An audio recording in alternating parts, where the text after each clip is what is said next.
કરે છે જીવન જે પ્રકાશમય અન્યનું, કરે છે જીવન જે પ્રકાશમય અન્યનું, છે એ ગુરુ પોતાને રાખી લઘુ, પણ કરે કોઈનું જીવન એ ગુરુ.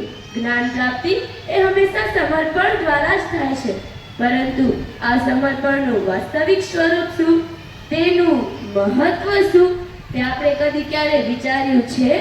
મનુષ્યનું મન જ્ઞાન પ્રાપ્તિના કાર્યમાં હંમેશા અવનવા વિઘ્નો ઊભા કરે છે. ક્યારેક અન્ય વિદ્યાર્થી એ વિદ્યાર્થીનીઓ પ્રત્યે ઈર્ષા થઈ જાય છે, ક્યારેક ભણાવી ચૂકેલા પાઠો પર શંકા કુશંકા થવા લાગે છે, વળી ક્યારેક તો ગુરુ દ્વારા આપવામાં આવેલી શિક્ષા મનને અહંકારથી ભરી દે છે. નહીં, શું આવું નથી થતું? ન જાણે કેવા કેવા વિચારો મનને ભટકાવે છે. મનની આવી અયોગ્ય સ્થિતિને કારણે જ આપણે જ્ઞાન પ્રાપ્ત કરી શકતા નથી. મનની યોગ્ય સ્થિતિ એ માત્ર સમર્પણથી જ નિર્ભીત થાય છે. સમર્પણ એ મનુષ્યના અહંકારનો નાશ કરે છે.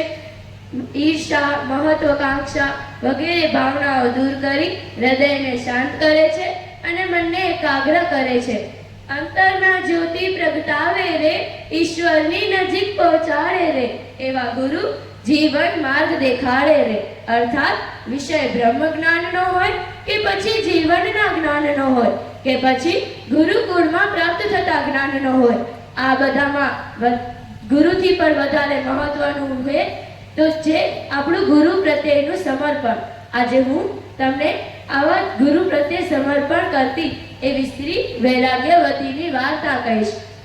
એ વૈરાગ્યવતી ભગવાન વિષ્ણુની ભક્ત હતી. તે મંદિરમાં જ રહેતી હતી, ભગવાન વિષ્ણુનું ભજન કીર્તન કરતી હતી. આમ તો એ શ્રીમંત પિતાની એકની એક દીકરી હતી, પરંતુ ભગવાન વિષ્ણુને સમર્પિત જીવન જીવતી હતી.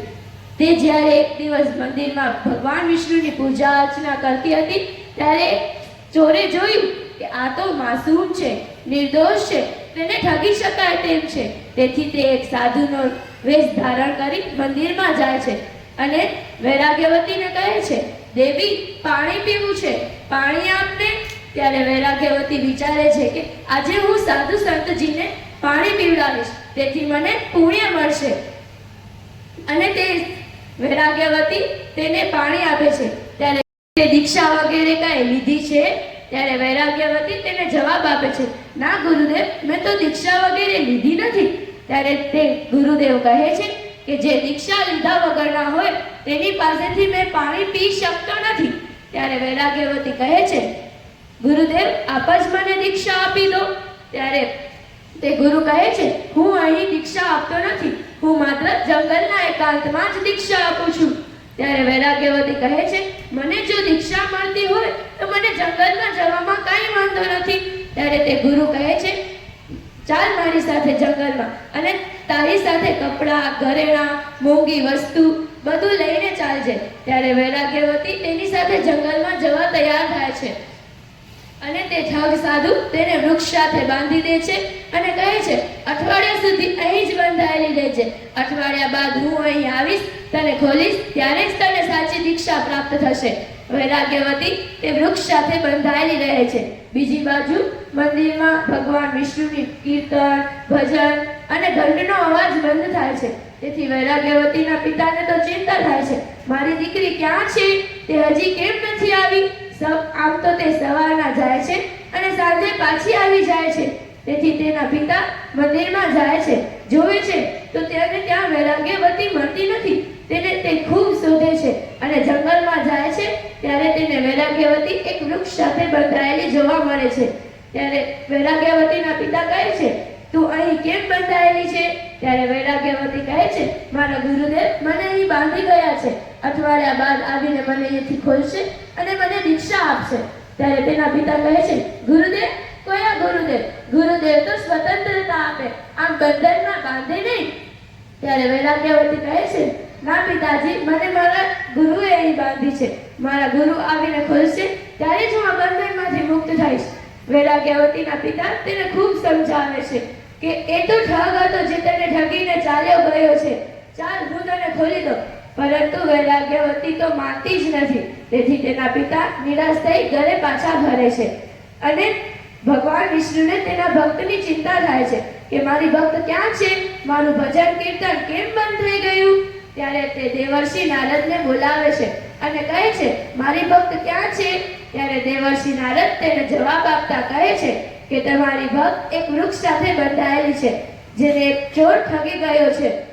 ત્યારે ભગવાન વિષ્ણુ દેવર્ષિ નારદને આદેશ આપતા કહે છે જાઓ અને તેને ખોલી લાવો. ત્યારે દેવર્ષિ નારદ પૃથ્વી પર આવે છે અને વૈરાગ્યવતીને કહે છે ચાલ હું તને ખોલી દઉં, અને સાથે એક પ્રશ્ન પણ પૂછે છે કે તું મને ઓળખસ. ત્યારે વૈરાગ્યવતી કહે છે હા હું તમને ઓળખું છું, તમે દેવર્ષિ નારદ છો. હું તમારું સન્માન પણ કરું છું, પણ મને અહીં મારા ગુરુએ બાંધી છે. જ્યાં સુધી મારા ગુરુ આવીને મને ખોલશે નહીં ત્યાં સુધી હું આ બંધનમાંથી મુક્ત નહીં થાઉં. તેથી દેવર્ષિ નારદને ચિંતા થાય છે અને તે ભગવાન વિષ્ણુ પાસે જાય છે અને કહે છે તમારી ભક્ત તો મારી વાત માનવા જ તૈયાર નથી, અને કહે છે કે તમે જ આવીને તેને ખોલો. ત્યારે ભગવાન વિષ્ણુ સ્વયં પૃથ્વી લોક પર આવે છે અને વૈરાગ્યવતી તેને પ્રણામ કરે છે, તેના ચરણ સ્પર્શ કરે છે અને કહે છે. ત્યારે ભગવાન વિષ્ણુ તેને કહે છે ચાલ હવે હું તને ખોલી દઉં. ત્યારે વૈરાગ્યવતી ભગવાન વિષ્ણુની પણ વાત માનતી નથી અને કહે છે મને મારા ગુરુએ અહીં બાંધી છે, જ્યાં સુધી મારા ગુરુ આવીને મને નહીં ખોલે ત્યાં સુધી આ બંધનમાંથી મુક્ત નહીં થાઉં.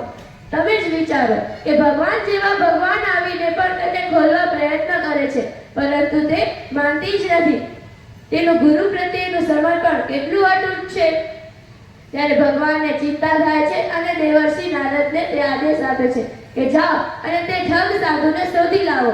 ત્યારે દેવર્ષિ નારદ તો મૂંઝાય છે અને કહે છે આટલી મોટી પૃથ્વીમાં મેં ઠગ સાધુને ક્યાંથી શોધી લાવું. ત્યારે ભગવાન વિષ્ણુ જવાબ આપતા કહે છે કે ક્યાંક બીજાને ઠગવાની યોજના બનાવતો હશે. દેવર્ષિ નારદ તેને શોધે છે તો ભગવાન વિષ્ણુની કહેલી વાત સાચી નીકળે છે, તે બીજાને ઠગવાની યોજના બનાવતો હતો. દેવર્ષિ નારદ તેને અટકાવે છે અને કહે છે તે જે સ્ત્રીને બાંધી હતી તેને ચાલીને ખોલ, નહીંતર ભગવાન નારાજ થશે અને તને શ્રાપ આપશે. અને તે ચોર ડરતા ડરતા જાય છે. ત્યારે વૈરાગ્યવતીને કારણે ભગવાન વિષ્ણુ તેને પ્રણામ કરે છે અને કહે છે ચાલ હવે આને ખોલી દે. ત્યારે તે ચોર તેને ખોલે છે અને ત્યારબાદ વૈરાગ્યવતી જે કહે છે તે અત્યંત રોચક છે. ગુરુ ગોવિંદ દોનો ખડે કિસકો લાગુ પાય, બલિહારી ગુરુ આપકી ગોવિંદ દિયો મિલાય. જો આપણે પણ આપણા ગુરુ પ્રત્યે આવું જ અતૂટ સમર્પણ રાખીશું તો ઈશ્વર જ નહીં પરંતુ જીવનમાં આપણે જે કંઈ પણ મેળવવું હોય, પ્રાપ્ત કરવું હોય તે આપણે મેળવી શકીએ છીએ. આપણે જો ગુરુ પ્રત્યેનું સમર્પણ અતૂટ હોય તો આપણે આપણા અમૃત કેન્દ્ર સુધી પહોંચી શકીએ છીએ, જ્યાં એક જ્ઞાન જ્યોત પ્રગટે છે, જેના કારણે આપણું અજ્ઞાન દૂર થાય છે અને સાચા જ્ઞાનની પ્રાપ્તિ થાય છે.